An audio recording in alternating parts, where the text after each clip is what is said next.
PF பணம் ஹராமா ஹலாலான்னு கேட்குறீங்க. கேள்வி எண் 2352.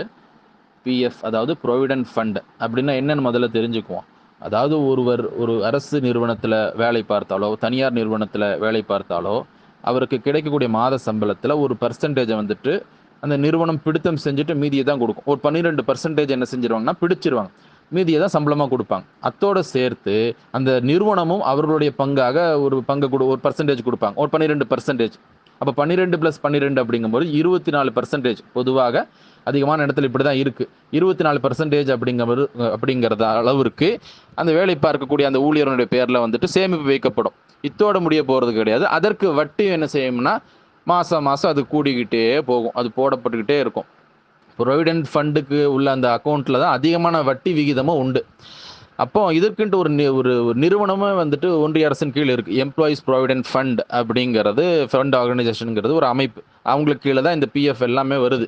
அப்போ என்ன ஆகும் அப்படின்னாக்கா வட்டியும் இதில் சேர்ந்துருக்கிறதுனால தான் கேள்வியே எழுது. அப்போ இதை பொறுத்த வரைக்கும் நாம் என்ன கவனத்தில் கொள்ளணும்னாக்கா, இன்றைக்கு நம்ம வாழக்கூடிய உலகத்தில் அது அரசு நிறுவனமாக இருக்கலாம், ஒரு ஐடி நிறுவனமாக இருக்கலாம், ஒரு நல்ல ஒரு இடத்துல யார் வேலை பார்க்கணும்னு நினச்சாலும் சரி, அங்கே பிஎஃப்ங்கிறது கட்டாயமாக அமலில் இருக்கும்.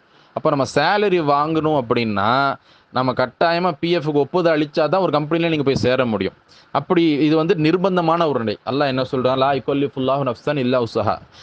அல்லாஹ் வந்து சக்திக்கு மீது எந்த ஒரு ஆத்மாவையும் என்ன செய்ய மாட்டான், சோதனைக்குள்ளாக்க மாட்டான், சிரமம் தர மாட்டான் என்ற கருத்தில் அல்லாஹ் சொல்கிறாங்கிறனால நம்ம வேலை பார்த்தா தான் நம்ம உலகத்திலே உயிர் வாழ முடியும். அப்போ நம்ம வேலை பார்த்துக்கிட்டு வேலை பார்க்கக்கூடிய இடத்துலையே வந்து ஒரு ஆப்ஷன் கொடுக்குறான்னு வைங்க, பிஎஃப்ல வேணும்னா சேரலாம், இல்லைனா விட்டுறலான் இருந்துச்சுன்னா வேண்டாம் போடான்னு சொல்லி நம்ம என்ன செஞ்சுக்கலாம், பிஎஃப்ல சேராமே நம்ம இருந்துடலாம். ஆனால் கட்டாயமாக சேரணுன்ட்டு அவங்க செய்யும் பொழுது நாம் அதில் இணைஞ்சு தான் ஆகணும். சரி, நம்ம இணைஞ்சிட்டோம், நம்மளுடைய பர்சன்டேஜை வந்து பிடித்தம் செஞ்சிடறான்.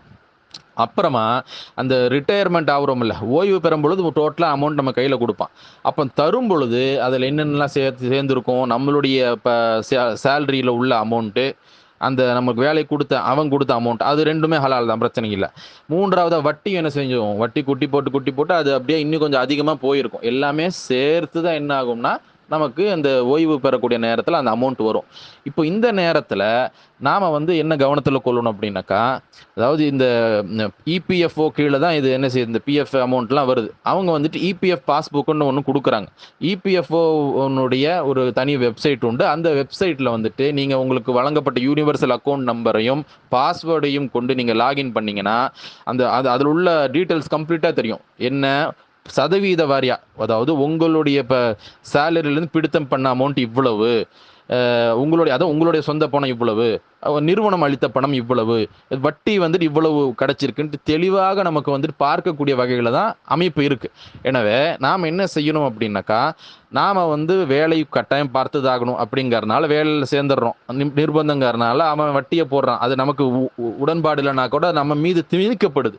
அப்போ அவன் கையில் இருக்க வரைக்கும் அவன் கையில் தான் இருக்குது. ஓகே, கடைசியாக நம்ம கையில் வரும் பொழுது கூட வட்டி எனக்கு வேண்டாம், இந்த பணத்தை மட்டும் கொடு, என் பணத்தையும் நீ போடுற பணத்தையும், நிறுவனமாக இருக்க நீ போடக்கூடிய பணத்தை மட்டும் கொடு அப்படின்னு சொன்னால் கொடுப்பானா? அப்படி கொடுக்க மாட்டான். எல்லாத்தையும் சேர்த்து பேக்கேஜ் தான் கொடுப்பான். அப்போ இதுவும் நம்ம மேலே திணிக்க தான் படுது. அப்போ நமக்கு நம்மளுடைய அந்த அக்கௌண்ட்டில் என்ன செய்வாங்க அப்படின்னாக்கா, எலக்ட்ரானிக் ஃபண்ட் ட்ரான்ஸ்ஃபர் தான். அப்போ நம்மளுடைய பேங்க்குக்கு அந்த அமௌண்ட் டோட்டலாக ட்ரான்ஸ்ஃபர் ஆயிரும். அப்போ குறைஞ்சது 3 விஷயம் அதில் இருக்குது. என்னென்ன, அதாவது என்னுடைய சம்பளத்தை பிடிக்கப்பட்ட பணம், அரசோ அல்லது நிறுவனமோ அளிக்கக்கூடிய பணம், வட்டி, இந்த 3மே இருக்கும் பொழுது அது நம்மளோட அக்கௌண்ட்டுக்கு டிரான்ஸ்ஃபர் ஆனால் அதையும் டிரான்ஸ்ஃபர் வாங்கிக்க வேண்டியதுதான். வாங்கிக்கிட்டு அதற்கு பிறகு நாம இன்னைக்கு வாழக்கூடிய உலகத்தில் இந்த ஃபெசிலிட்டி ஈஸியாக இருக்குது. அதனோட பிரேக் டவுன் நம்ம ஈஸியாக தெரிஞ்சுக்கலாம், எவ்வளவு அமௌண்ட் அப்படிங்கிறது. அப்போ நாம் சரி வட்டிங்கிறது இவ்வளோ, உதாரணமாக ஒரு 70,000 ரூபா வட்டி அப்படிங்கிற தெளிவாக தெரிஞ்சு அப்படின்னா நாம் அதை அப்படியே தொடாமல் அப்படியே விட்டுற வேண்டியது. இது நம்மளுடைய சக்திக்கு உட்பட்டு தான் நம்ம செயல்பட முடியும். இப்போ அவ்வளோ எதுக்கு, இப்போ நம்ம வந்துட்டு சேவிங்ஸ் பேங்க் அக்கௌண்ட், அப்படி சேமிப்பு வங்கியில் என்ன செய்கிறோம், நம்ம வந்து ஒவ்வொருவரும் அந்த சேமிப்பு கணக்கு வச்சுருக்கிறோம்.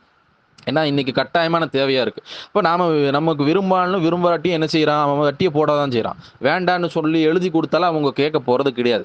அப்போ நாம் என்ன செய்கிறோம் அப்படின்னாக்கா, நம்ம சக்திக்கு உட்பட்டு தான் நம்ம செயல்பட முடியுங்கிறதுனால நாம் அந்த வட்டியை வந்துட்டு இப்போ தொடாமல் நம்மளுடைய காசை மட்டும் செலவழிச்சுட்டே வரோம். நம்ம வட்டிங்கிறது எவ்வளோங்க தெரிஞ்சுக்கிட்டு அதை அப்படியே அதை நம்ம தொடாத மாதிரியே நம்ம வந்துட்டு செயல்படுவதை நம்ம சக்திக்குட்பட்டு செயல்படக்கூடிய ஒன்று விஷயமா இருக்குது.